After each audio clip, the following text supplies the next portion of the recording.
സൂത്രൻ. കിട്ടി കിട്ടി. എന്താ കിട്ടിയത്? ലക്ഷണമൊത്ത മുള. ഹോ, ഒരു കൊല്ലമായി തിരഞ്ഞു നടക്കുന്നു.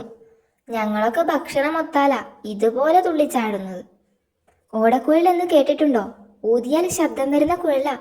അതിനെന്തിനാ കുഴൽ? കുഴലില്ലാതെ ഊതിയാലും ഫൂ എന്ന ശബ്ദം കേൾക്കും. അതല്ല, തുളകളിട്ട് ഊതി നോക്കിയാൽ മ്യൂസിക് വരും. ഓടക്കുഴൽ ഉണ്ടാക്കാൻ ഏറ്റവും പറ്റിയ മുളയാ ഇത്. അപൂർവമാ. ഇങ്ങേര് തെറ്റിച്ചാ പറയുന്നത്. ഓട്ടക്കുഴൽ എന്നല്ലേ വേണ്ടത്?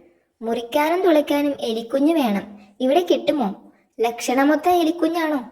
വലിയ എലി തുളച്ചാൽ തുള വലുതായി പോകും. ചെറിയ എലി തന്നെ വേണം.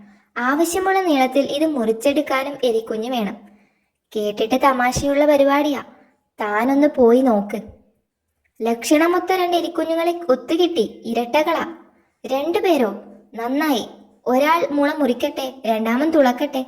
കുഞ്ഞുങ്ങളിൽ ഒരാൾ വാ. രണ്ടറ്റത്തും അടയാളമിട്ട സ്ഥലത്ത് മുറിക്കണം. എലിപ്പല്ല് തൊട്ടാൽ സംഗീതം ഒഴുകുമെന്നാ ശാസ്ത്രം. ക്ലീൻ. ഇനി അടുത്തയാൾ വാ. പല്ല് വേദനിക്കുന്നേ. അടയാളമിട്ട സ്ഥലത്ത് തുളച്ചോ. മുറിച്ചവൻ സ്ഥലം വിട്ടു. പല്ല് വേദനിക്കുന്നേ. ഒരു തുള തുളച്ചപ്പോഴേക്കും വേദനയോ?